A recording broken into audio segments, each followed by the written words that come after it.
Welcome to Oops, I'm in a Cult. We're former members born and raised in the Living Word Fellowship, and we're here to investigate this organization that branded itself as a Christian church for over 70 years, but turned out to just be another cult. My name is Scott Barker. And I'm Charity Navalesi. And today we are going to have on former member Adam Beatty, who was a member of the Southgate Church, which was the original church of the Living Word Fellowship, and then was moved out to the Cult Compound and took part in some of the early sessions out there surrounding the boot camp and the Shiloh sessions during the summer. Adam talks with us about the power dynamics, racism, and learning to maintain relationships with family and friends who still believe the cult teachings while making room for his own healing and the healing of others. Let's get to it. Welcome to the whatever fucking podcast this is. You don't want to mention that it's the Living Word No, Fellowship? I think that's great, but is it just going to be called the Living Word Cult Podcast? No. Oh, what could it be? What could it be, Charity? You and I are both former members, Living Word Fellowship. We're investigating the ins and outs of our experience. In and Out Podcast. You can cut that part out. It's real casual. It guaranteed is going to break down very quickly, which is totally fine.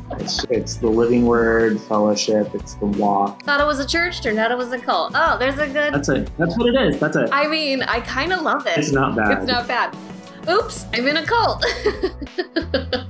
What's up, y'all? Thank you for joining us. It's good to have you here. You too. As I've mentioned 100 times since we all got on, your camera looks amazing. Thank you. Like your setup there. So I think Charity and I were talking about this before we started everything. You and I remember you were at Southgate, the Grace Chapel Southgate back when I was there. And then you were also hanging out in Shiloh when Charity was there. Yep. So we both know you from, Way back in the day. Back. Yeah. Yeah. Yeah, that's right. Yeah, we worked in the audio booth together.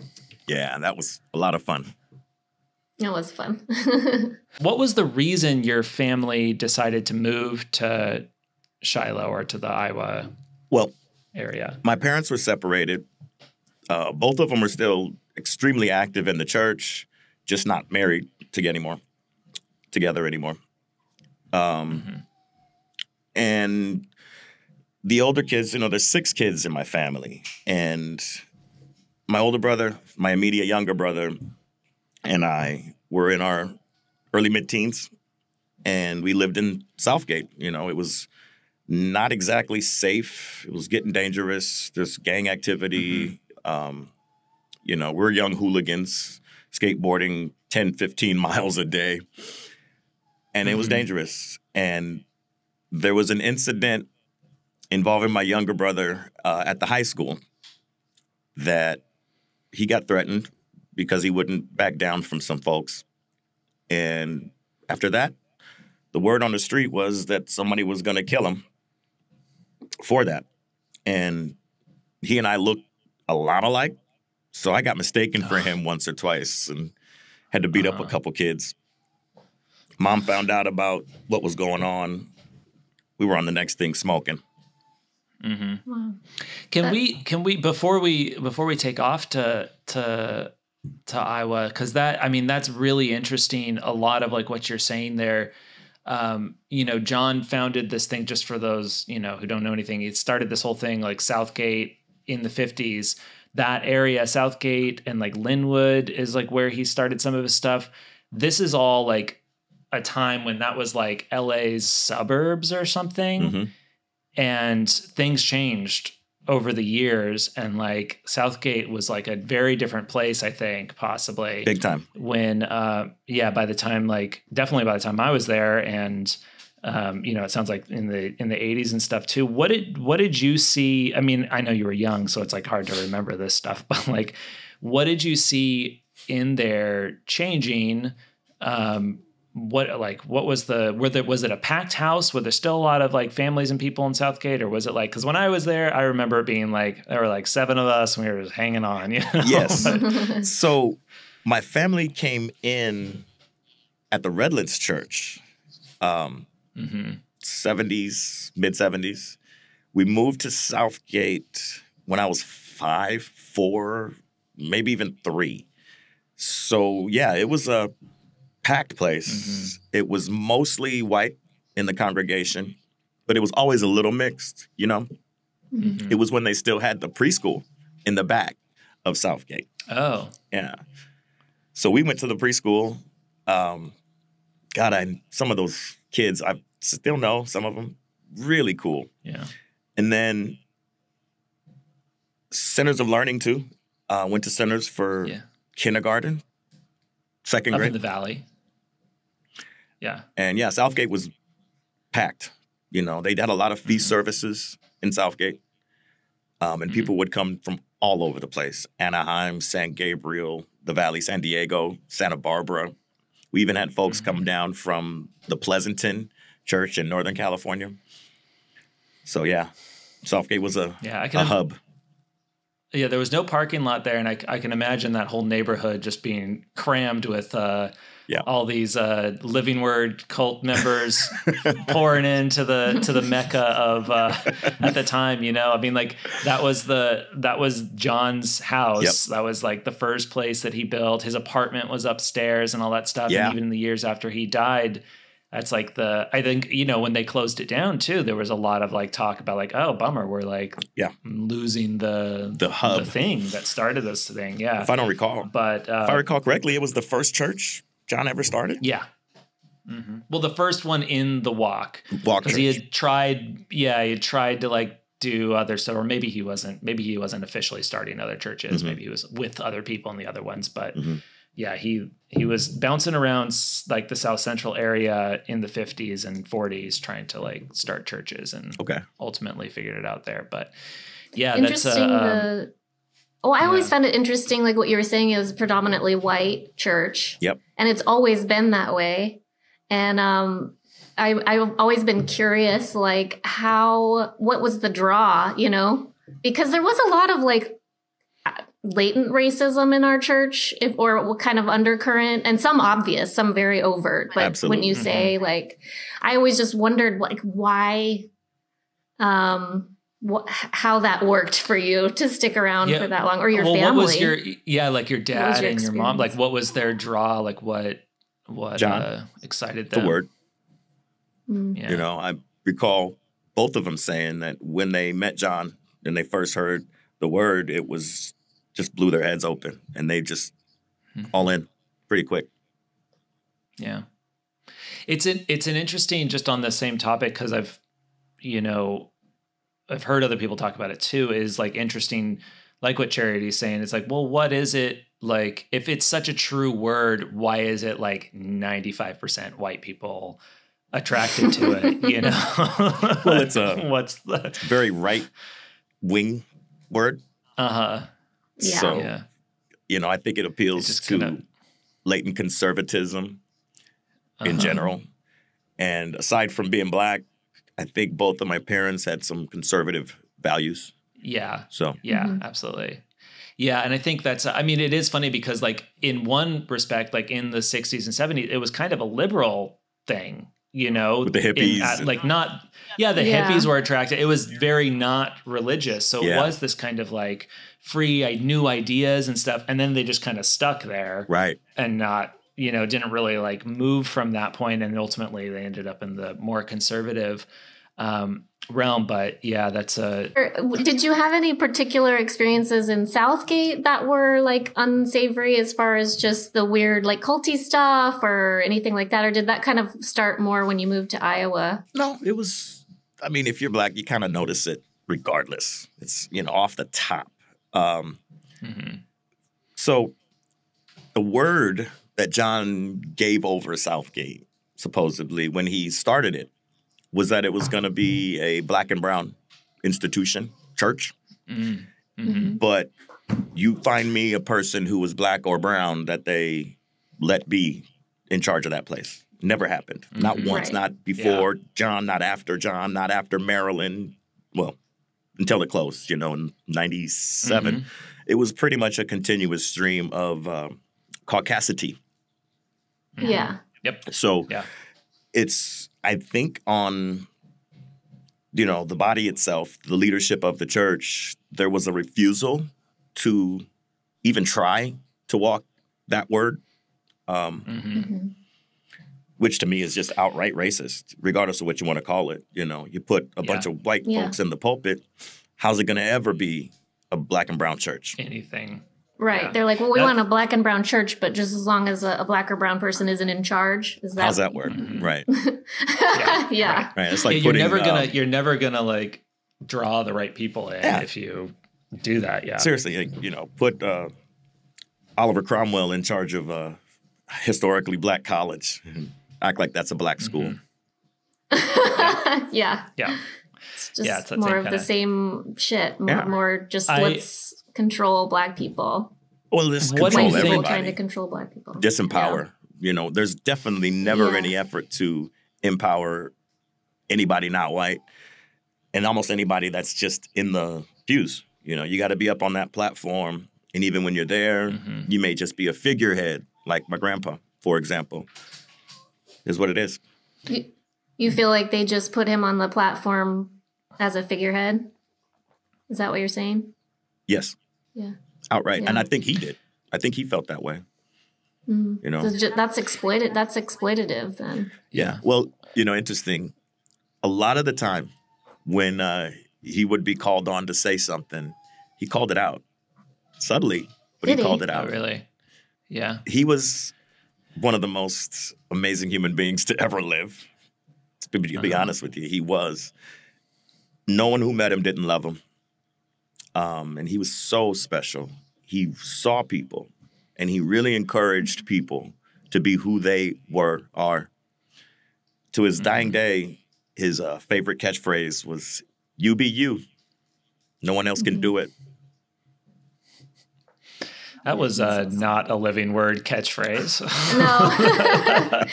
It was the anti-living word. Yeah. It's kind of hard to be yourself if you're a zero with the rim rubbed out, right?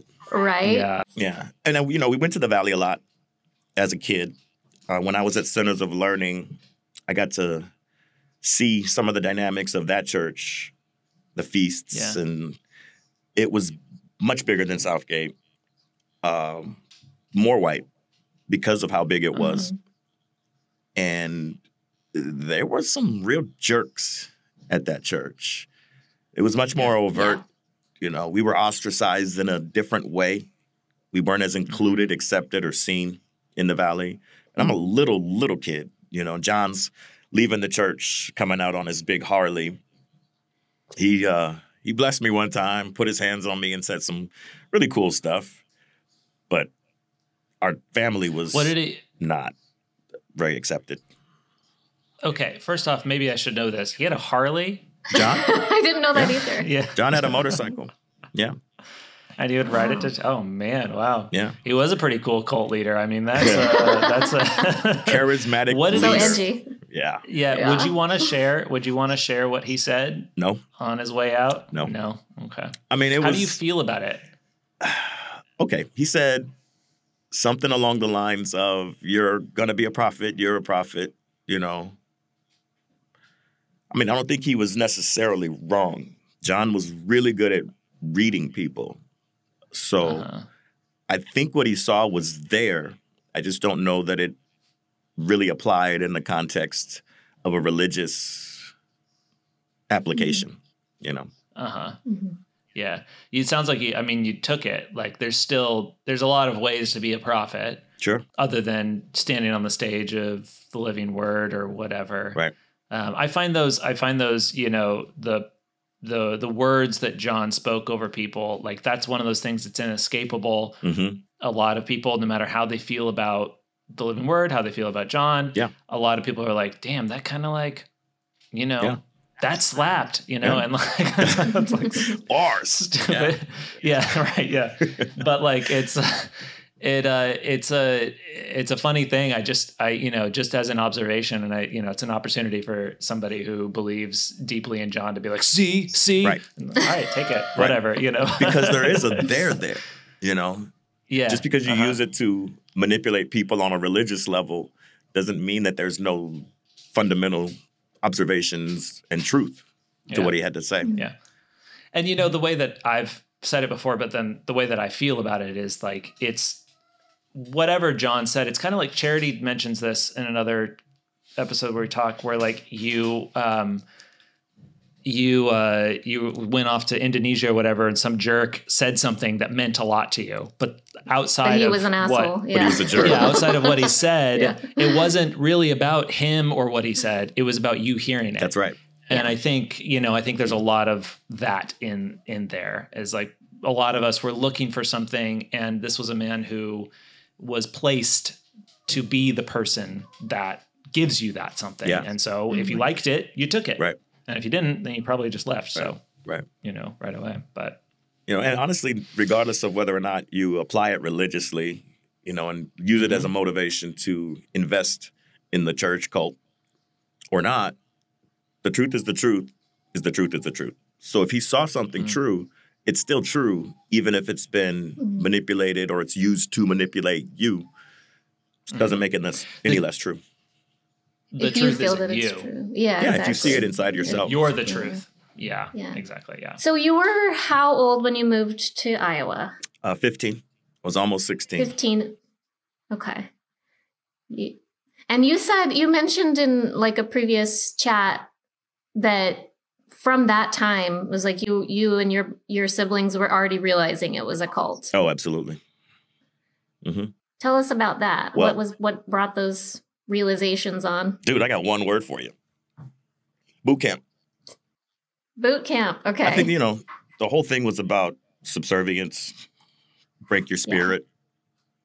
And, you take black kids from South Central, bring them to Iowa and put them on a farm and then try to break their spirit. It's got this whole slavery vibe to it. Not going to work. Yeah. Oh my God. This ain't roots. Yeah. There was just no awareness on their part at all. I mean, I think they knew what they were doing. Really. I think they knew the undertones, but they figured we were either too young or bought in to a degree that we weren't, that we would fall for it. Yeah. I wouldn't say that we didn't in any way, but it was like, you're not going to do this, it's not going to work this way. I have a question. So because I understand that you're talking, you're speaking from like something that you experienced that's like very real. But I think there might be some confusion in people listening where like, they're sticking you and your family, black kids, on the farm to do work, but they're also doing it to like Everybody. the white kids like Titus. Everybody. Yeah. What is it? And if you can articulate it in some way, like what is it about the way that you were included in that feels like it's more than just your, them being mean to kids or, abusing kids, like more of like a racist tones, like what can you speak to that feeling? Like, how did you get Experience that? Yeah. From that experience. So before I even got there, me and my brothers are the three musketeers. My older brother, younger brother, we're still besties to this day. And we were in constant communication because it was the first time we'd ever spent any significant amount of time apart. So we really checked in a lot. And when they were allowed to from the boot camp, and they were off the top saying, this is some bullshit. Like, they're singling us out. One story is that I heard, don't ask me who all was in the room, but my oldest brother was told that he was the reason, or he was responsible for everything bad that any of the kids did. And he would be held accountable or made responsible for that. It was his fault. Right off the top. Like, you're the bad guy. No matter what anyone else does, it's your fault. And why? Why did they give any reason? He was an older kid. He was 16. He was pretty defiant. You don't tell him what to do. He's not scared of you, Yeah. I think some of the leaders of the boot camp were intimidated by him. And they tried to use that to reel him in, scare him, Yeah. break his spirit. Yeah, there's a little bit of that like ganging up too. Like sure. why is it that like when you get singled out, like anybody right else causes a problem, under your influence, like 6-year-old kids or 12-year-old kids that you don't even talk to, it's your fault if they do anything, right? Yeah. It's like they singled out anybody who they perceived to be non-compliant, to have like a strong will and someone they couldn't control. Absolutely. Would perhaps have influence on others. It's like that's what they made sure to try to oppress. Yeah. And I think that because I was seen as a little more compliant, I was nicer and less hard-headed. I was just as delinquent. Don't get me wrong. Oh, I know, Adam. I know. But because I wasn't openly defiant and I didn't intimidate people, I'm walking around with a newly implanted rod in my spine. I wasn't a physical threat. So I think I was given a little more leeway. But like I said, they stuck me right in the same dorm room as him, as the kid that we known in Southgate and who had moved to Hawaii when we were kids, but we were really tight with his family. They were out there. They had just moved out there that year from Hawaii. He was in the room with us. Another kid from out of state had just moved. His family had just moved to Iowa that same summer. He was in the room, the oldest kid in that family. So it was the 4 of us. And then the room the room my younger brother was in had the next, age group of delinquent kids, Titus and the friend that he was talking about from Hawaii, the bad kids. Yeah. So you were all kind of grouped together in that. When you ended up staying after that, you ended up staying in Shiloh for those years, pretty much 89 to 95? No, my mom did. The family, I guess you could say, was still a part of the organization. But I graduated from high school in 91 and moved to Iowa City for college, second semester. Didn't look back. But before that,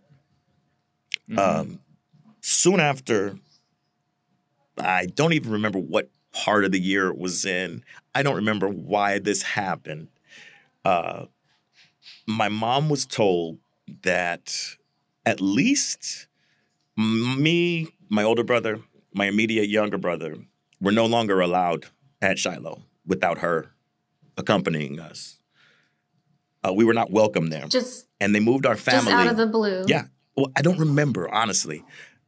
But they moved our entire family out of the building and stuck us on a farm in the basement of a house that was abandoned, but just the basement of the house.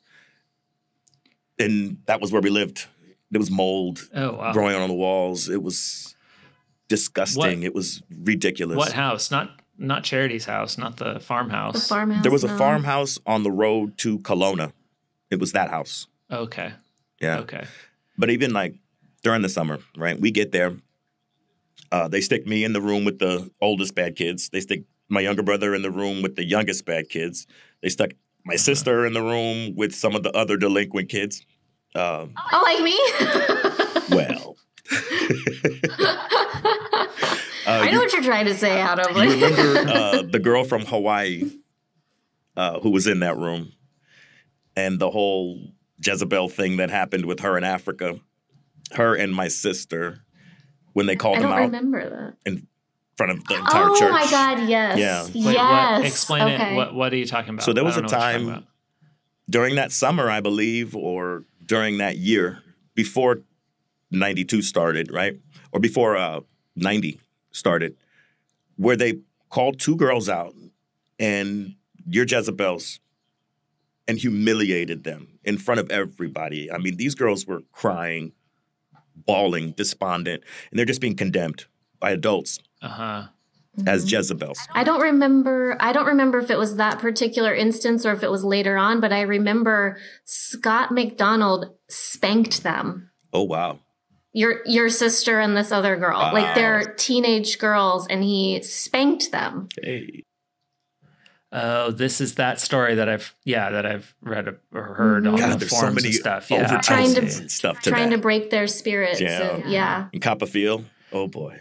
Yeah, exactly. Dude, I mean, it's like knowing what we know now. It was inappropriate anyway, but still now it just feels like sexual. It does. Right? Well, it's like, wasn't it? It wasn't just like it was a public spanking too, right? Yes. Like in front of all the kids. Absolutely. It was like, get up here, you're all gonna get it. And it was another leader of Shiloh who was a very large, like former football player or something, right? That was was doing this. Yeah. So it was him and not Scott. It was both. Scott Both. McDonald. They were both there. Right. Okay. Oh, I remembered both, Scott, but now I remember the other guy too.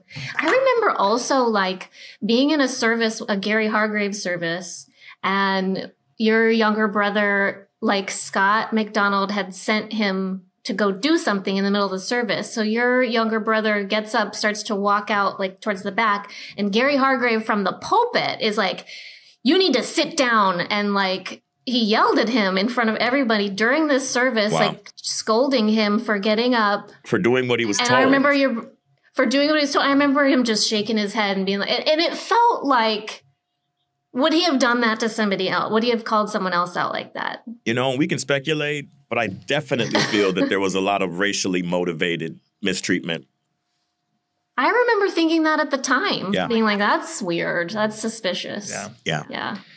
It's one of those things where like, I don't know, you know, especially, I mean, as a white kid, like in it, it's hard to like look back and be like, oh, I know exactly. I mean, it's a lot easier, or, well, I don't know, easier, but like easier for me to like not notice the things. But like when I go back now and like I played something for charity recently that we found, like, but there are multiple things with John Robert Stevens. There are multiple stories about the leaders and the way that they behaved when like the group from Mexico would come up, or like even like some tape I have of, you know, just insensitive stuff in Brazil and like all those kind of things. And so like part of this is just like, because it was such a homogenous group, for one, it's like and because they were so just in general, like all about conformity, you know, you're going to call out anything that you think is standing out from that. And so like there's anything that doesn't like fit in our culture, our perfect little living word cult culture. It's like we've seen with anybody that sticks out in any way. And of course, race is going to play a part in that too. But you can also, because I think that's one of the questions that I have about, you know, you have a good perspective of like your dad and his like whole mission, which is really interesting. I just think it's very fascinating on the level that like for so long he was trying to create the living word. We can talk about that a little bit. Because I think because what you were telling me when I went to see you and you gave me all those books and all the stuff that he was holding on to, he had multiple copies of the This Weeks and multiple copies because he was handing them out. And this was like all up, you know, and he had plans, he had a building. He was like, I'm going to open a church. He wanted to. What do you, what do you think about like, I think it's tragic. What was that? Did that? It's tragic. You know, my dad considered himself a disciple of John Robert Stevens to the day he died, 2021. So he considered himself an apostle to the day he died. And it was really infuriating to see how he was treated by the church leadership. Well, now, John Robert Stevens gave him some props, you know. That's Pastor such and such. Everybody knows who my dad is. Charles Beatty, rest in peace, Pops. That's Pastor Charles Beatty. My dad was not ordained at the time, to my knowledge, but he had been a religious person since he found Christ in prison in the 50s, 60s. So coming into the church in the early 70s, mid 70s, was really, I think, affirming for him. And to be seen by John was really huge for him. He bought in. Yeah, I believe that. I mean, it sounds like it's a lot of what, you know, a similar story to what we hear, and anybody that comes into this thing is being seen by John. And I think that's what that word thing was, is that like he could call you up on stage, he'd single you out, he'd give you your thing and make you feel special. And like that was that's why I think so many people held on for so long. You know, he was that guy. And so, you know, your dad, what is that? That's almost 40 years after John's death. He's the disciple of John, even though he was kind of cast out of the church, wasn't he? After Southgate shut down, he was ostracized. I don't think he was really interested in going to the Valley because he knew the Valley was racist assholes. You know, I'll just say that. There wasn't a place for him there, and it was made pretty clear. I mean, I don't want to speak bad, and I'll try to leave names out of this. When Southgate was closing, this would be what, 96, 97, I was back living with my dad, and I was going pretty regularly. He wanted me to go whenever he did. You know, it was almost like, you want to live with me, you're going to do it. And I had needed a second spinal surgery. I ended up having a second surgery in the summer of 97, right when all this stuff is brewing. And as you recall, there was white leadership, again, in Southgate, a couple. And that couple had made an announcement saying, you know, the church is in financial trouble.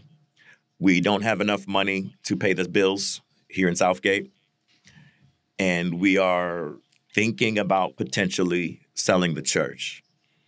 And, you know, for me, it's like, you know, you're going to stop giving half the offerings to the Valley School then? Maybe keep us open? Correct. Guess not. Right. Guess not. Keep sending it all up to APCO and Word for the World and then call freaking all that. Like, think of all the money being funneled through that could have just, But it's our fault. We're not dedicated enough. We're not giving enough. Is that how they framed it? Of course they did, yeah. It is interesting how there were so many offshoots of the Living Word Fellowship for so long, and then Gary and Marilyn really started consolidating everything and like pulling money from those smaller factions into the bigger ones like the Valley and Shiloh and Hawaii.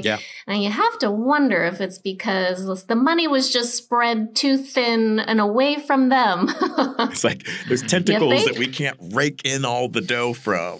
So let's shut those down and bring that money close. That's what I mean. That's exactly what that was. That was the requirement. I was listening back to tape of those announcements of like, we're shutting down Southgate. And, you know, my dad was one of the leaders of Southgate, and he's up there along with some of the others. And they're just going like, well, you know, we got to think about it, the realities of, you know, whatever. But there were all these people from the formerly shut down Anaheim Church and even like Old Redlands, you know, just like all those like south areas that were no longer in existence, you know, before San Diego already. And and a big part of the conversation was like, you know, you could try and open a church somewhere down there, but like, good luck. Right. We're all going to go up to the Valley. And that's, you know, that's what Gary and Marilyn were doing, that all up and down the coast of California, anywhere that there was just these pieces that were like, you know, too small a group. And they were like, everybody get to a kingdom facility.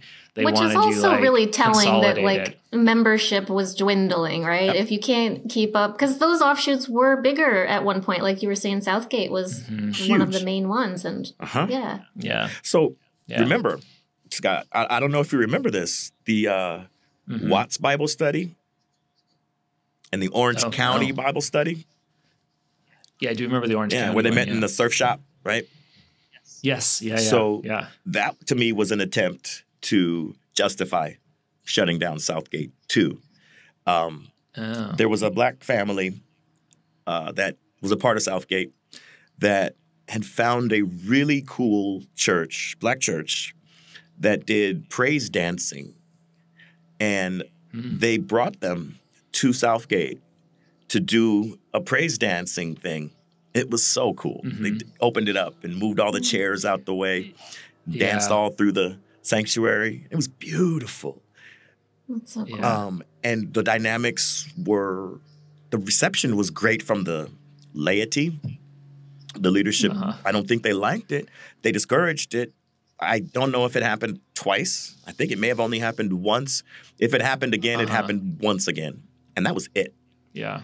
You know, that group, I think they were called Victory Outreach. Really awesome praise dancing Black organization in LA. Well, you know, you can't just go around coming up with new ideas that didn't come down from Gary and Marilyn. You know, they're gonna trying to do what John not said, some connection. Bring Black people around. Yeah, no.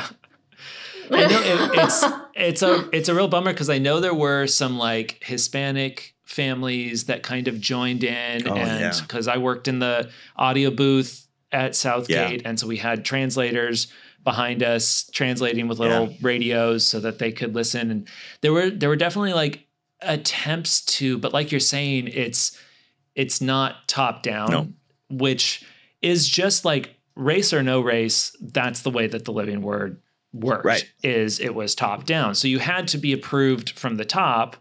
And so you had to like get that in order to be safe, you know, to be like a leader on the, you know, on the bottom rung in this like dying church in South Central. And that justifies a lot too. You know, it's like, that is a really easy way to whitewash any racism or just bigotry that you have or any disapproval of someone for noncompliance, et cetera, et cetera. Yes. You can just take it from the top down and say, well, this isn't a word, or you're not walking in the thing the right way. You're not being properly submissive, blah, blah, blah. You know, the lady that was translating, such a wonderful, wonderful lady. We're still close to this day. I love her. She went out of her way, you know, United Nations style earpieces for the people who didn't speak English. She's actively translating the sermons and everything, the entire service. But she's a nobody to the leadership.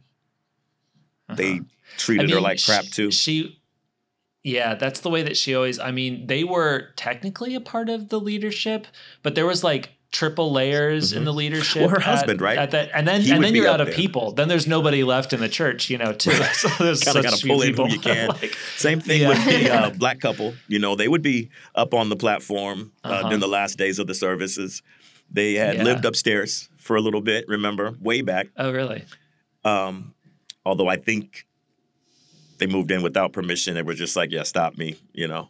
They needed a place to stay. I know, that was such a great apartment. Like, they definitely should have had that for people, for anybody that, you know, fit into it. There was so much space up there in that and my dad old, apartment. If you recall this, they had that couple of town halls to discuss potentially closing Southgate.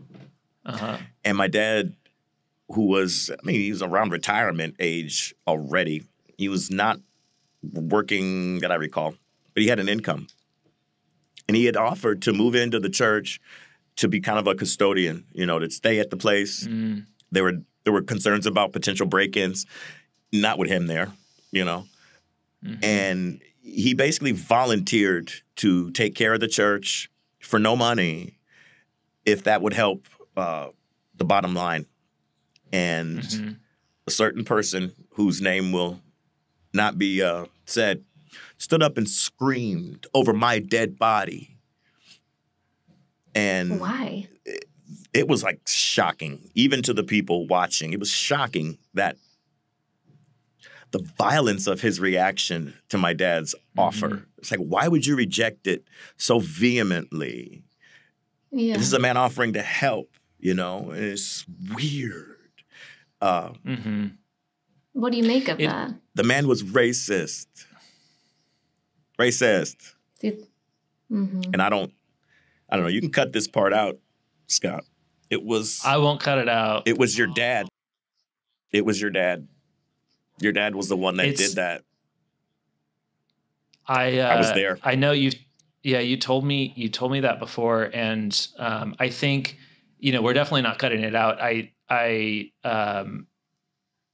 It's interesting. I don't know is the word to me, but like, to me, that's like not who I remember my dad being as somebody, but as like, you know, white people, you're oblivious to your steps in racism and like what it is that's like that. I mean, you know, we're all, anybody out there trying is trying, but like it's a lot more layers to it. And I always, you know, my perspective on my dad is like he's been a part of the, not a part, but like embedded in the Black community a lot in his life.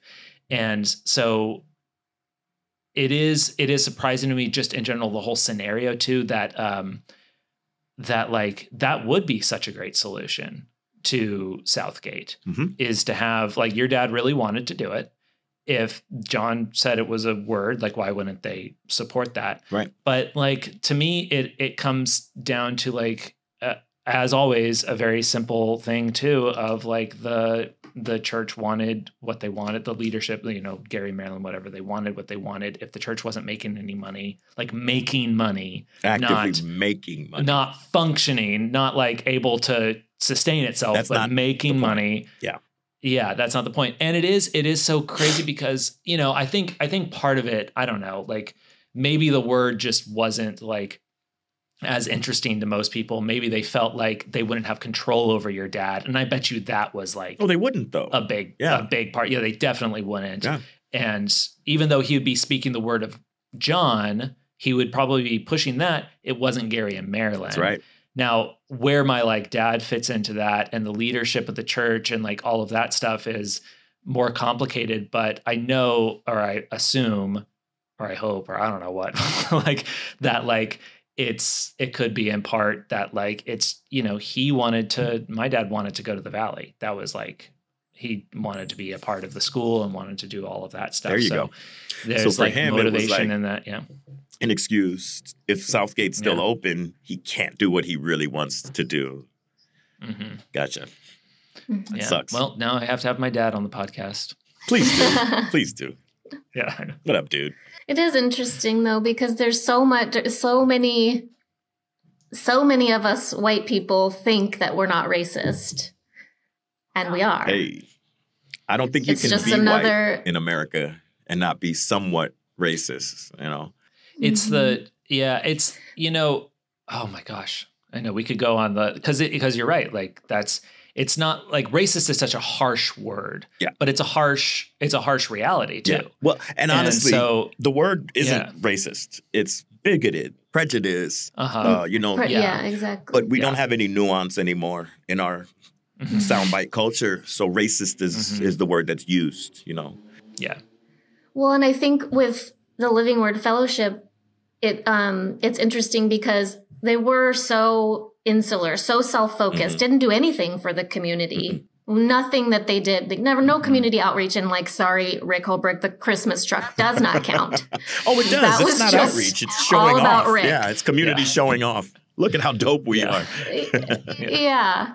So I feel like a lot of the things that I noticed too were a lack of social awareness, a lack of care about anything going on outside of the fellowship, where it's like nobody else matters except for the people here. Right. And we don't have to bother ourselves with what's going on in the world. We're the remnant. We're here to save everybody else. And like, we're bringing the kingdom. But it was reflected in like how they just didn't even care to involve themselves with like anyone other than the people in the organization itself.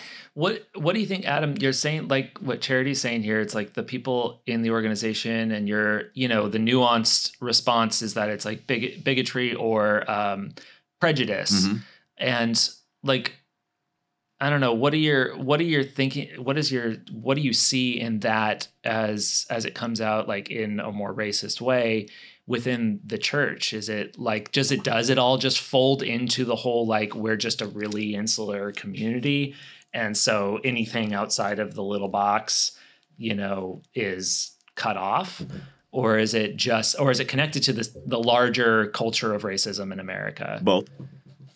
I think because of the conservative slant within the church that facilitated expressing the larger cultural disdain that America has for its minorities. But, we were in Iowa too. We were in, South Central or Southgate. I think people didn't want Southgate because it was black and brown, they had a little bit less respect for Southgate itself. And I think even some of the white members of Southgate were kind of looked down on by some of the other churches because they're from Southgate. And they lived in Southgate, and they went to this Mexican church, this Mexican neighborhood to go to church. People used, the excuses like there's no parking, but we're scared to get our cars stolen. Whose car got stolen at Southgate? Ever. Come on. But you can trigger people's latent anxieties, latent prejudices by referring to stereotypes, referring to people's fears, and you can play off of that. And that can be a very effective way to get otherwise extremely considerate, kind, and concerned people to buy into some pretty crappy treatment of non-white members. Yeah. I mean, first, like, I remember the 90s was supposedly like a pretty rough time for LA, especially South Central. But I remember Southgate being like this, like, really fun little happy neighborhood. Like it's such a, like, it was like a really cute little neighborhood, mostly Hispanic at the time that I was there, definitely a mix. But like way more Hispanic now. It was what, 95% then, it's 105% now. Yeah. Latino. Yeah, sure. Yeah. But I definitely, like, even the Valley, as years went on, like, all of Southern California is just Hispanic. Yeah. And so, like, it's there, but, like, these churches were like little white safety islands. That's right. And, I think, and that was kind of the pitch of the school in, like, a really subtle way. Wow. I remember the principal one day coming into class, and holding up a newspaper that says, like, teacher gets stabbed at Monroe High School. Right. That's your other choice, kids. That's your other choice. And it's like, it's to say, like, violence is happening at the public schools in the neighborhood because it's so scary here. And like, we're the safe little thing. And the church kind of, like, brought that same thing. Oh, yeah. And I think those little islands of safety whiteness, whiteness, were like it fosters problems. I mean, if you look at, like, most of the videos that I made in school, they would get me canceled today if I put them on the internet. So, like, they can't, and I look back, I'm like, Jesus Christ, like, I didn't even know. And, like, I realized I didn't really know a lot of people outside of the church. And so, like, if I wasn't exposed to a person who had a different culture, different experience or whatever via the church, then I just wasn't really exposed to them. Something to examine too, because I've had these conversations with a lot of kids who stayed at the church school, sometimes all the way through, or at least until they were no longer financially able, right, to go to these expensive private school. These kids are so sheltered that when they got out into the world, whether it's junior high, high school, post-high school, they were traumatized by the world because they'd been so sheltered that they weren't prepared for the actual reality of what life is like, on the outside. Yeah. It messed them up, You wonder why there's so much self-abuse, self-harm, drug use of our generation of kids. Dude, that's why. At least that's a huge part of it, just being unprepared to live in a real world due to the fact that you were sheltered throughout your education.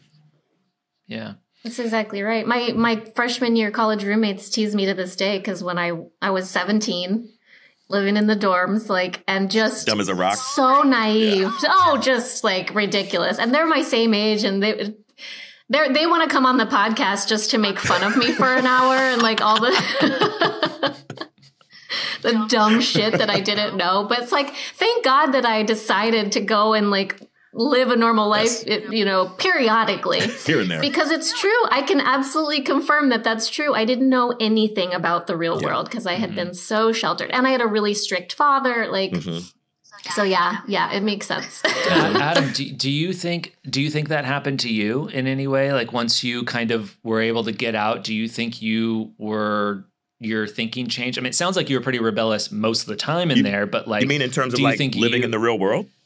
Yeah. Or being sheltered? Yeah. No, I was not sheltered.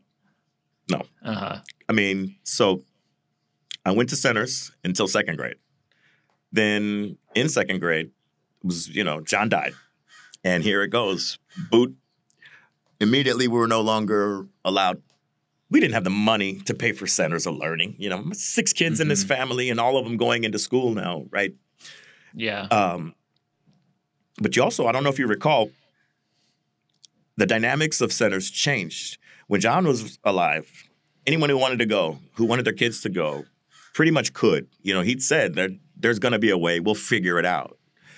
After that, immediately have the money in by the first day of school or your kids will not be allowed to show up. So Centers was no longer an option, pretty much. And so I was in public school as of second grade, and we were in South Central. Okay. So, yeah, anything that was any element of sheltering was out the window after that. Gotcha. Yeah. So did you feel like you started to, at that point, or, whenever, that you were more identifying with the like culture at large than you were like the internal living word stuff? Both. Living I was word really culture? part of both. Like I didn't have a lot of buy-in to the church because I didn't think most of the people in power of the leadership gave a shit about me. And I saw how they tokenized my grandpa. I saw how, and my grandma, but my grandma didn't buy in. Like she was very quiet and just, Whereas my grandpa was just real humble. He has a humility and a genuine love of people. So he wasn't controversial or he didn't confront that. He just spoke very gently to it, And whereas my dad was seen as a thug. He was an ex-con, and he's a big, loud guy. He scared the crap out of people. So he was definitely kept like arm's distance a lot more than my grandparents. And watching this, it's like, oh, you either have a Uncle Remus type or you have, a Black Panther type. You won't allow a Black person to just be a Black person. Then a person, you got to put them in a box and then treat them accordingly. Either the kid gloves for the old granddad type or the, everything with the grain of salt. You look like you probably rob people. It's yeah. It's dehumanizing. Yeah. It's not looking at the person. Right. And we have our societal myths, the angry Black man myth. So it was really easy to put my dad in that box, and he was loud. And if he did object to something, he did it, and he sounded very angry. So there he is. There's the angry Black man. Think about all of the crazy ass like white guys screaming these violent prophecies. That was like terrifying to me. Yeah, I mean, you got violent intercessions and then hours and hours and hours of dude cussing at the devil, right? But that's righteous anger, right? It's not angry Black man. That's just anger at the devil. Yeah. It is funny, the righteous anger. I mean, that is exactly like what that is all framed as, and seen when you get up on stage and you're like sweating and like screaming like a nut job frothing into at the mouth microphone. Yeah, exactly. I always hated that so much. Yeah. It was almost comical to me sometimes. Like, you get so worked up over stuff. It's like, wow, this dude, he might have a stroke up there. Like, he's going in, There were certain people you knew not to stand next to in service, so it would just go absolutely batshit crazy with their prophecy. Yeah. We would in the audio booth, that was one of those things where like because there was for a long time there was just one microphone hanging in for the audience in mic, Southgate. and it was just hanging from the ceiling. Yeah, and so like if the person, the people that screamed the most like stood underneath that, then it was like you're like, I just have to turn the audience mic off because that's all we're doing. Just have my dad stand on the other side.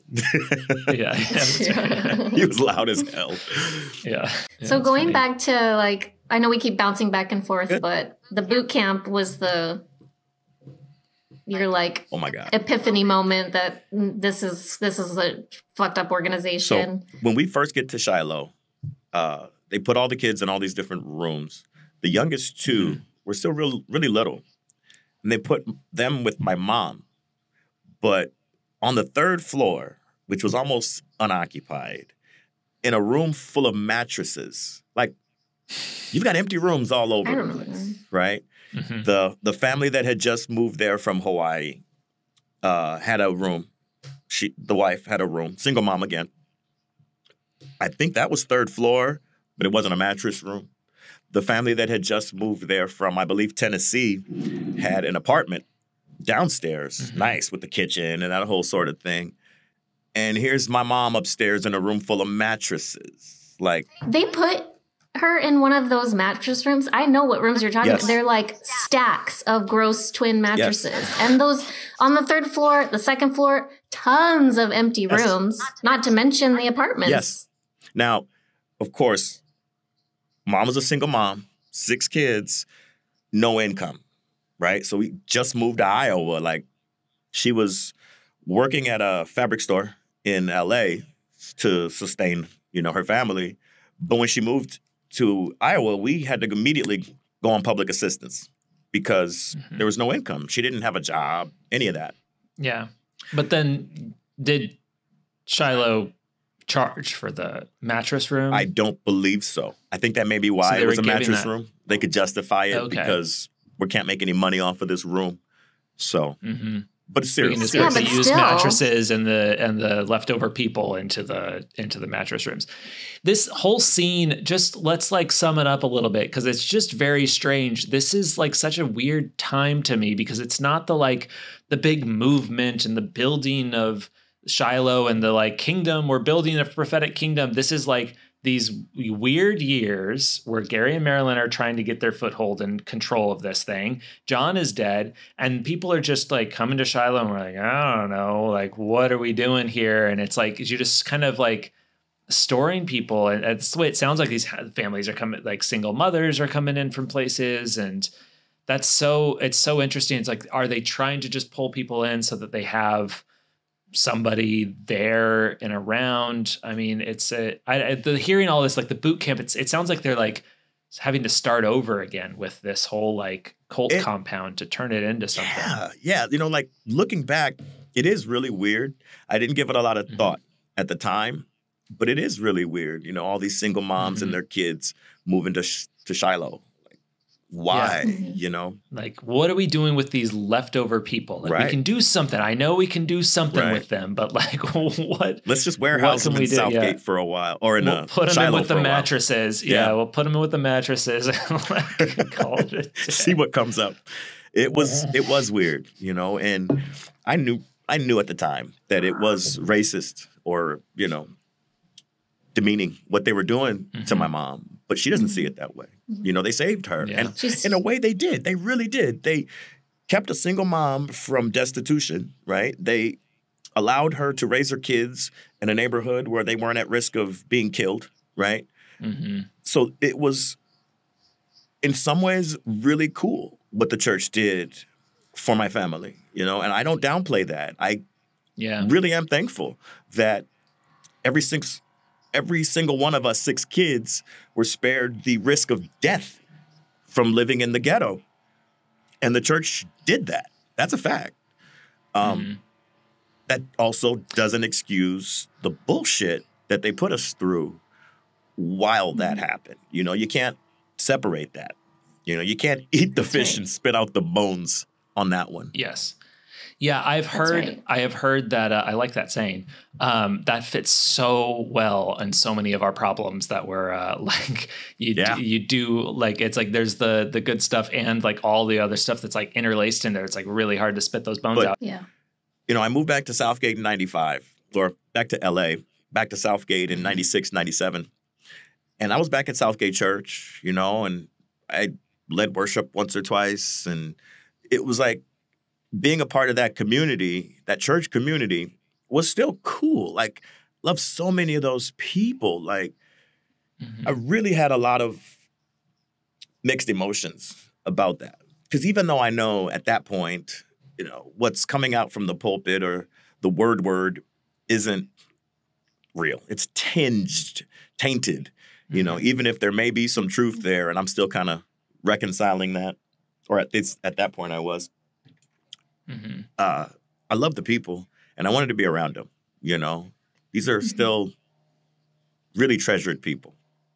Yeah. I think that's what kept a lot of us around for longer than we really wanted to be. I know that's something that I really struggled with. It's like, yeah, but I love these people. And they're not ever, most of them are never going to talk to you again once you leave. So once you become a bad person, but like even to this day, there are some true believers that are cool with me, that I'm in touch with, that, I mean, people who definitely still consider the living word to be God's thing, right? They still keep in touch with me, and I love them. They love me, and it's kind of weird, right? Like, I won't base my love for someone based on the fact that they are or aren't in this cult. If you are, but you're a genuinely good person, and you're genuinely good to me, I'm not going to ostracize that or disrespect you by treating you badly. I'll tease you. It's like, hey, how's the cult going? I will, but I'm not gonna require, different behavior. Be who you are. Yeah, I think that's a really great, really interesting thing, because just, obviously where a lot of us are at with the living word, and like there's a lot of divides between families, all of that stuff. But even as a larger culture in like America, like we're more divided than we have been since the Civil War. And how do you because there are people that are just like, I can't talk to my family member anymore because they vote for the wrong person. It's ridiculous. How do you maintain that? Because it is a tricky, it's the bones and the fish situation where it's no, I mean, it's not. How do you think about it like this? Go ahead. Just because someone believes something different than what you believe, does that change their character? Does that make them a bad person? Now, if they believe that, all Muslims should be rounded up and shot, is that based on their lack of exposure to Muslims? Is it based upon some incidents?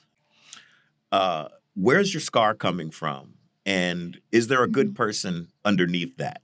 If you can see the good person, a lot of that stuff goes away. You don't let it impact your love for that person, because that's not who they are. It's what happened to them, and it's the scars that they carry, and it's the fears that they have, and all of that, and someone who lives in a fear-based reality and has their, three monkeys thing going on, that doesn't make them a piece of shit. Yeah. Sometimes it does. I would say that's like on your like. But yeah, like on your rounding up the Muslim situation, let's lean that into like a more living word oriented, but basically the same idea, where you're speaking to something that's like, the root of their problem is a lack of access to Muslim people, and recognizing that they're just people, and that we have that all across everywhere. But like, look at like, the Nephilim death prayers and that kind of stuff. It's like you're asking for somebody to die, like a real person to die, like that. No matter what you believe, no matter what your background or any of that stuff, that's wrong. Sure. You shouldn't ask for somebody to die, and you shouldn't be rounded up. You shouldn't be having that belief. And so to that's something that like, that's what I think makes these things really interesting, is like somebody has like an extreme belief that like ripples into a reality for like somebody else, but it's based out of some fear of the unknown, some like, some created persecution, or what's the retaliation or whatever. Retaliation. Like it's that thing. It's like, that's the thing where it's like, that's tough to like, you want to maintain a relationship, but how do you like also say like, hey, I don't think that killing people is a good thing. But also I love you, it's like, it's a tricky one. It's a tough one. Yeah. It's really fraught because them buying in, to the idea that JRS's wife is a witch, or John F. Kennedy is a Nephilim, right? Is a demon or possessed by a demon. Yeah. That doesn't make them bad either. They're probably a little credulous. You're buying into something, easily swayed, right? You're not as strong-minded as I would hope you'd be. But that doesn't make you bad. Makes you an idiot. Interesting. Yeah, kind of, but not makes bad. Yeah.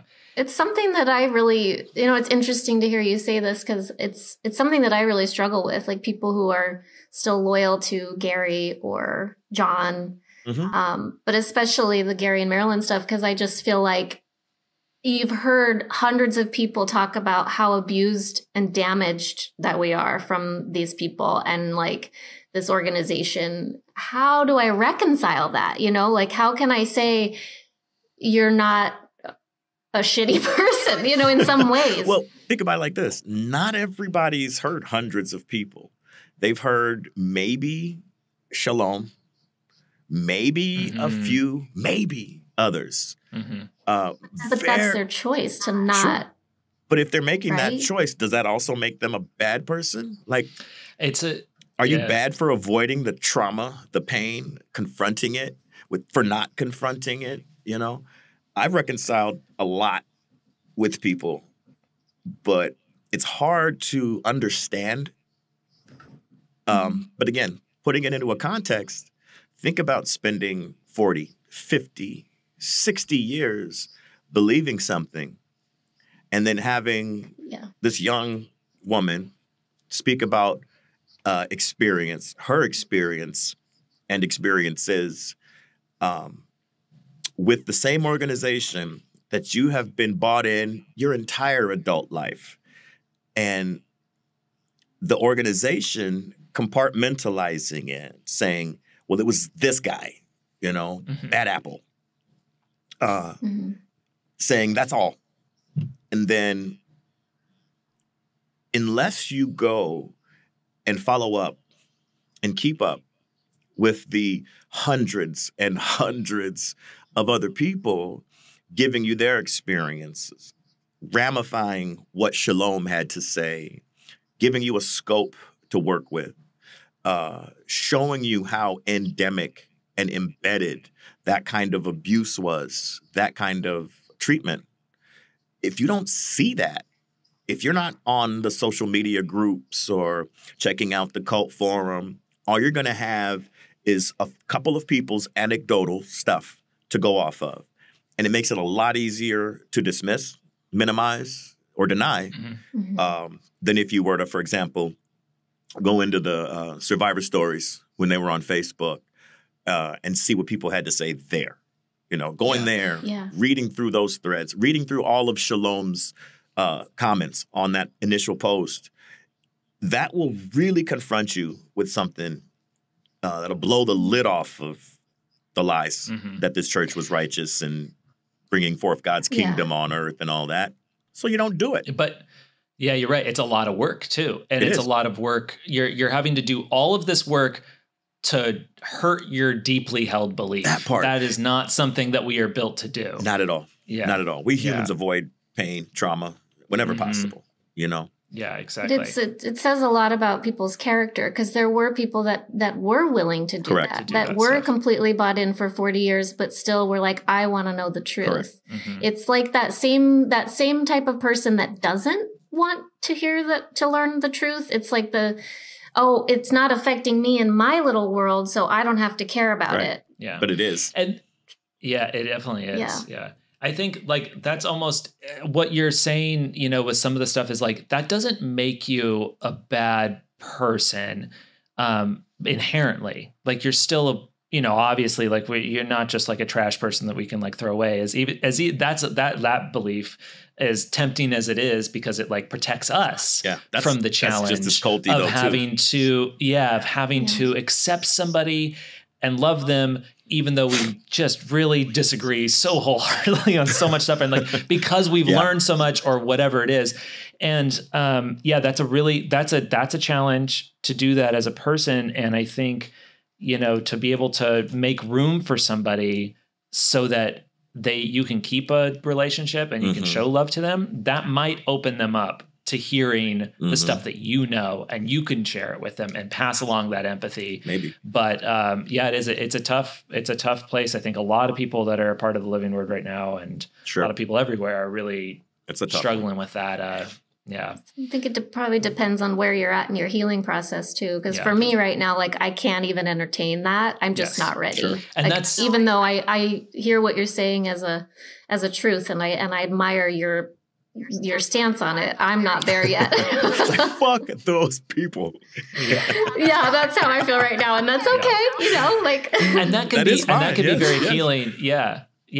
That's healing for you as a person, and for the people that, you know, whose stories you're reading. Like you need that like safety put up of like, I'm sorry, I don't have the empathetic bandwidth to both, you know, give myself the love that I need from my experience and allow you to believe this ignorant shit, you know? So that's right. Yep. It's tough. Yeah, it's tough. So I don't know if you guys very interesting. remember, but like in the Fallout 2, when the Survivor Stories group formed, you know, I was one of the admins on that. So I do remember, it's like being a frontliner in a real way. So I saw stuff that just blew my mind, you know? Stories. Frankly, fucked me up. Yeah. Seeing people who I know, who I love deeply, exposed as abusers. Seeing people who I know, who I love deeply, speaking about their abuse and trauma. And then trying to just hold this space for people to process that and to try and find some healing, some community, some bearing. Some of these folks are just left the church. Like Shalom's thing blew you out, right? And here you are trying to figure out what to do next, where to land, how to land. Right. And then processing, hearing about all this shit, decades of abuse. It's an overload for a lot of people. I get it. You know, some folks can't stick around for that. They got to go off somewhere by themselves, process this shit, and maybe come back around, or maybe just try to find your own little insular community after that. Maybe just go find another cult. Hey. Yeah. Right. You know, that is something that Scott and I have talked about a lot, is like we had years, like, or I for sure had years, and he had a bit of a process too of coming to terms with like, I don't want to be a part of this organization, and this isn't for me, but like time to process it before we left. Whereas like you're saying, people with Shalom's letters, it was just like all of a sudden they're thrown into this turmoil. They weren't ready. So it's some are still just now, how many years later? 5 years later, just maybe now being able to look at it in a different way. That's right. So I do recognize that I have to have grace for that, because I had a process. We had a process. But that doesn't mean that you have to interact with those people, you know? That's right. It's not required. What did motivate you to want to be like an admin to, because that is a tough job, what you took on. There was so much drama and like shit that was going on during that time on the forums. Like, I didn't know how hard it was going to be, you know, going in. Yeah. But I mean, honestly, I remember Shalom. I remember Shalom from that summer, you know? Yeah. And knowing that it was her, knowing that, frankly, Charity, that it was you that had been a strength for her, and then seeing who was stepping up to both help triage the situation and to tell their stories. It's just family. This is my family. Like, these are people who I've known forever and that I love unconditionally.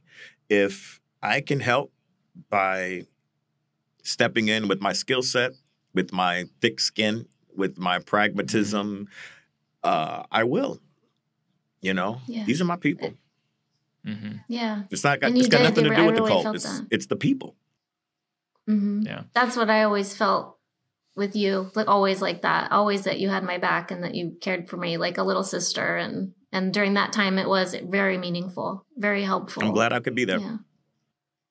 Yeah. You know, and it's God, I didn't know that I wasn't going to sleep for days at a time. I didn't know that you'd have to have like hours and hours of calls and Facebook stuff and, processing people's unbelievable pain and internal conflict with admins and with members of the page and the groups and the accusations and oh my God, like it was unbelievably difficult. It was overwhelming. Yeah.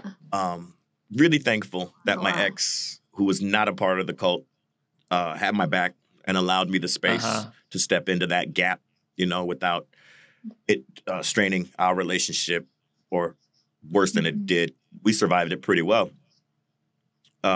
Really thankful that she stepped up. Really thankful for that the people who put it all together. I didn't put it together. I just showed up, Really thankful to all of them, everyone who helped admin. These are my family too. Some of these folks I didn't know at the time and got to know. And now they're my family as well. So, it was honestly one of the best things I've ever done. That's for personal reasons. Like I got more out of it than I expected to. It was awesome. Yeah. Awesome. Yeah. But it sucked. Interesting. Wow. Well, we probably got to wrap it here. Really appreciate you coming on. This was like so good.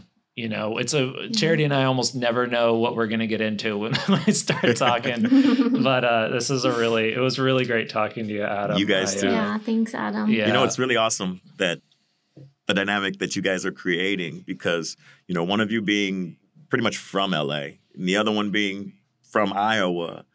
And the fact that I know both of you guys since we were all kids, it makes me really comfortable going into this. I know you, I trust you, I love you. And that makes it a lot easier.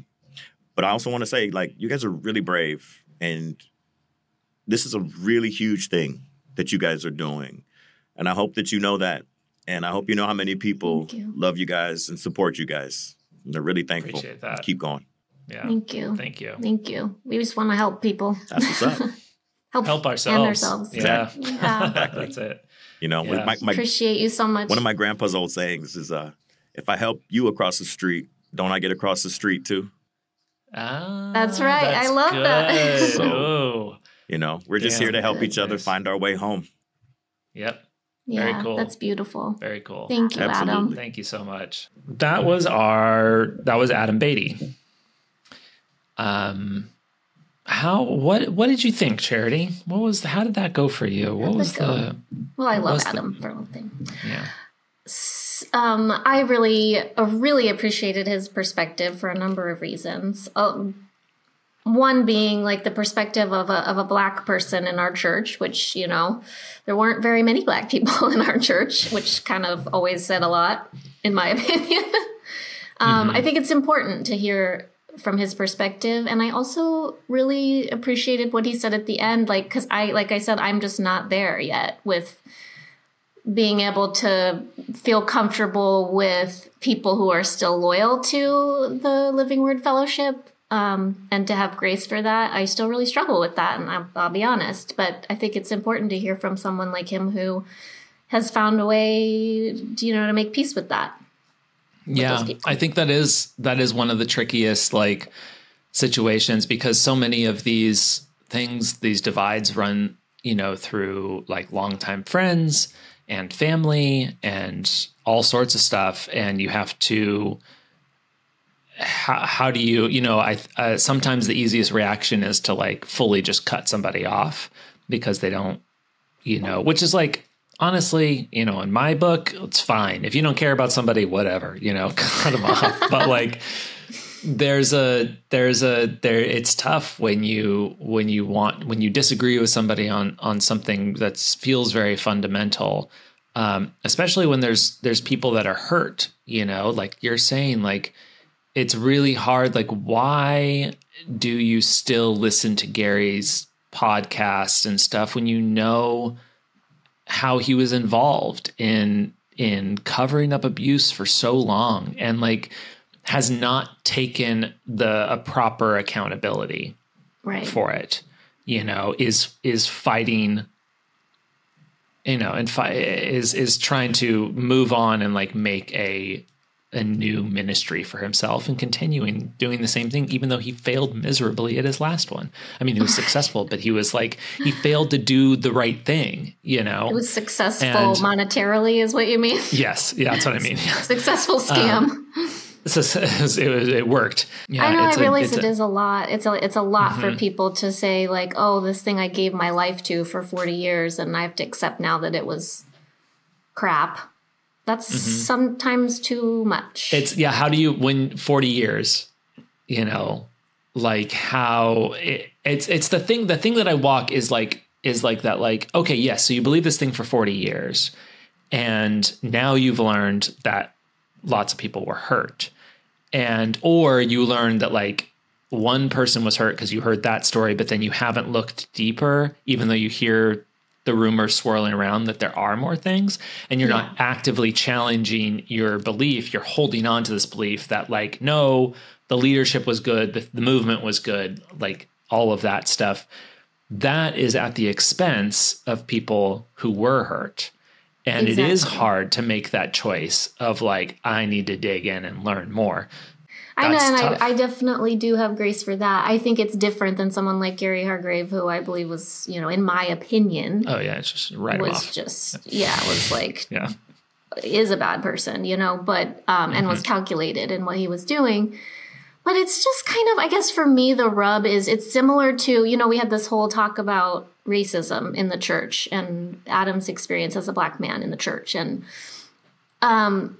it's that privilege that white people have to not look at racism in America, like the experience of black people in America. It's like we have that privilege that we don't have to learn about it or educate ourselves about it because it's not our direct experience. So it's like you can choose to ignore it. It's kind of a similar, obviously, like much smaller scale, like with the church, these people at the church, it's like, yes, that's your privilege. That's your right to not look at it. All these abuses that were happening because you don't want to confront your own shit, right? Like if I don't want to confront my own bigotry, like I'm not going to touch that, right? It takes a certain type of character to look at yourself and choose to ask yourself the hard questions. Why am I not wanting to look at this? What do I not want to see in myself? Why do I not want to hear the voices of these people who are saying, I'm being abused, I'm being hurt, or I'm experiencing racism? It's in a similar category. So while I understand it, I just get frustrated with it because it's like, come on, like get out of your little bubble. You're not changing anything by choosing to stay ignorant. Yeah, it's really interesting that, you know, both of those things were talked about in there because it is a challenging thing to look at yourself and look at your past choices. And like with racism, and I like that he pointed out, you know, the nuance of like, you know, that word racism is charged and like it really comes from this place of like bigotry and prejudice that's kind of built in, and it's like what we talk about in this like privilege situation. And the same thing happens to the people that are abusive in the cult or that were abusive or being called out for abuse in the cult. You say the same thing when you're in that position of privilege is like, I wasn't trying to be abusive. That's not what I was thinking. I wasn't trying to be racist. That's not what I was thinking. I wasn't like, that's not like where your brain is when you're on that privilege. You're just acting the way that you act because you have this status, you have this expectation. Like me, I was, you know, being in this world, although I was exposed to, you know, people from different cultures and things in little doses, like with Adam, you know, and his family in the Southgate Church. It's mostly just a bunch of white people around. And so it's like, as you know, if you hang out as a white person with a bunch of other white people, a few of those white people are going to say some shitty things and nobody else is going to do anything about it because you're in this like safe place. And that breeds more shitty intolerance, that comes in there. And the same thing, it's the same thing with privilege and status, if you were to try and separate it from racism, just like in the church, like these people were abusive. The more power you had, the easier it was for you to be abusive to people underneath you. But you weren't necessarily thinking, I'm being abusive. You were just like, I'm exercising my privilege. I'm just existing. I'm just, doing my thing. And now that all this is coming out, you're getting this like thing slap in the face of like, you were abusive. And it's hard to, because one, it's like happened a long time ago. So like, what do you remember? But like the person that was abused by you, the person that was hurt by you, they remember. And they've been remembering it. And so now we have to like come to this place and where you just accept it, not just accept it, but you have to face it and you have to like listen, because these people were not listened to before. If you were hurt in the past, you weren't listened to. And so now's the opportunity for yourself, if you were in a position of power or privilege or whatever, to listen. It's tough. I think it's really great that we are all having this conversation. Mm-hmm, definitely. Mm-hmm. It is interesting to me too, like that no one that I know of in former leadership has, I should say in the upper echelons of leadership, has taken any real responsibility or said, yeah, I really messed up. It's like they're just holding on to this, I would guess, based on the fact that none of them have come forward. Maybe they're just scared, but it just almost seems like this denial of their role in it all.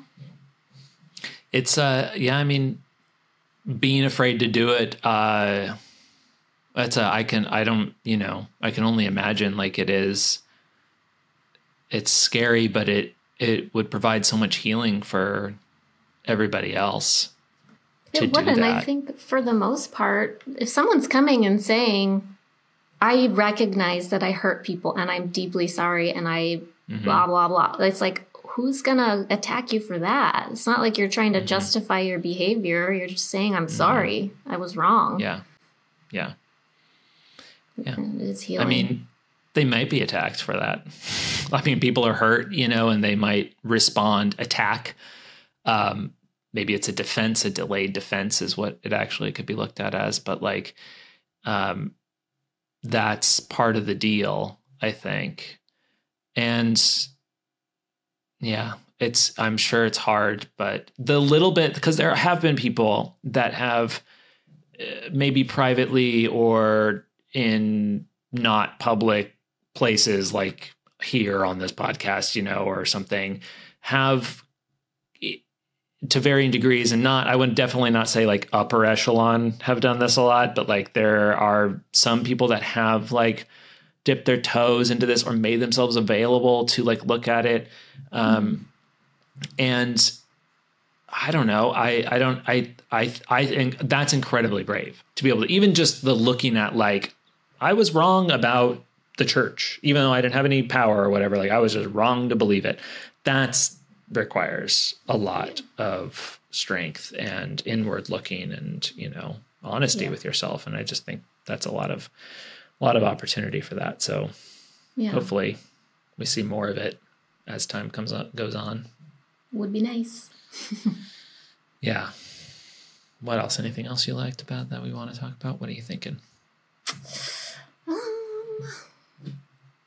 I kind of feel like in that I was like speaking to my dad in a way, just a little, the way that like Adam looks at my dad and remembers him at that Southgate church, that little, nothing church, especially at that time. He was one of the leaders, and he was the guy that, he saw as being racist towards his dad.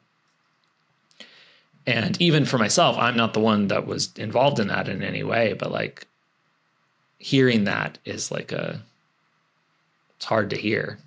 Yeah. How do you feel about that? Like,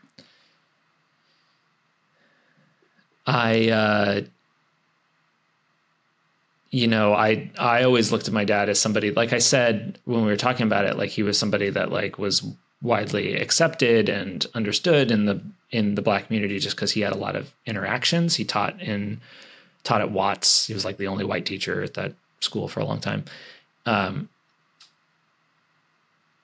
So I don't know. I'd be interested to hear what he has to say, and we'll talk to him about it on or off the podcast. But like, it's one of those things that's like, it happened a long time ago. It obviously left an imprint in Adam's mind. Mm-hmm. And so he remembers it. And I can imagine him as a kid, even if he was in his, mid or late 20s or whatever, seeing his dad attacked like that, just being told no after the millionth time of being told no by somebody who had more power in the church. Mm-hmm. Like even just that right there is enough to be like, man, fuck this, fuck that person. It's just such a strong reaction. And if you're already experiencing racism in that environment, it's like, of course, that's how you're going to interpret it. The other thing too is like being exposed to the Black community. Like, I've always had Black people in my life, always had Black friends, all this stuff. But like, I had to be honest with myself that doesn't mean that I was aware of my own like biases, or that I was aware of what their experience is moving through the world on a daily basis. I was like, oh yeah, we live in a mostly post-racial society. And it was like not until, I don't know, I think maybe like 6-7 years ago that I just had this kind of wake up call, like, I don't know shit. I haven't exposed myself to anything because I haven't asked my friends, what is it like for you? What do you go through? And they didn't offer it because that's like uncomfortable for them to be like, hey, you know. But if you actively engage, if you actively like seek to learn, to understand that it's different. So it's like, my point is, just because you're immersed in a certain community doesn't mean you understand it, and it doesn't mean that you don't have biases. Like, you have to actively engage to understand. And I think a lot of that, like, it's a power dynamic thing, especially in our country, and just equating it just every single time I'm like, racism and power, if you were to look at them as separate things that are parallel, or if you combine them together, whatever. But like in the church, somebody that thinks like, if you have power, even if you think, oh, everybody below me loves me, you're above them still. You're in this position of power. And racism has, or our race class differences, the way that our structure is all set up, they have that same kind of thing. So like, you can't ever be, I don't know. I mean, like, maybe I'm speaking out of my ass here, but like, it's so easy for white people in America who are, who are just like, we are given a certain privilege. And so wherever we walk, that privilege follows us. And so like, it's so easy for somebody like Adam, and we can't even like really talk about this in a way that like feels right, because it's like his perspective. And I don't mean that in a belittling way. Like, it's his perspective and that's what's so important about like what we're doing here, and the people that were ignored and were mitigated by the church and the leadership and all that stuff. That perspective needs to be shown, because this perspective that has been written has always been top down and power dynamic, top to the bottom. And so it's so important for us to hear, and it's important for me to hear, and for, hopefully my dad to hear, which I know he listens to this, so him to hear too. Like, that's the perspective that Adam had of the way that he was behaving towards his dad, and it's like kind of bringing it back to everything. It's like, that doesn't mean the story's over just because somebody's calling you out for some bad behavior. It doesn't mean you're canceled. It doesn't mean life is over. It means you now get an opportunity to learn a little bit more expand your compassion and yeah, exactly. grow. It doesn't mean like you are that forever, you know? No, there's always opportunity to learn and grow and, you know, make mistakes and try to fix them. Mm-hmm. It's just such an interesting conversation because it was both of those things. I think in that conversation, he really had the ability to like we went on this like journey. I felt like that's kind of tough where it's like, you're both like feeling like, shit, like, God, things are, you know, people can be real assholes, but then like so much room for like, well, that doesn't mean you're a bad person. I don't hate you just because you believe in Gary. Like there's still love, there's still space. Yeah. And like, but also let's hold people accountable for their choices and their actions. Right. And there's room for both. Yeah. There's room for both. And that's a hard thing to, you know, to hold both. It's heavy. But Very it makes hard. you stronger. Yeah. It's true. And like I said, I think somewhere in the healing process, I can get there. Mm-hmm. Not today. And that's okay. Mm-hmm. That's right. It's nice to know it's possible, though. It is.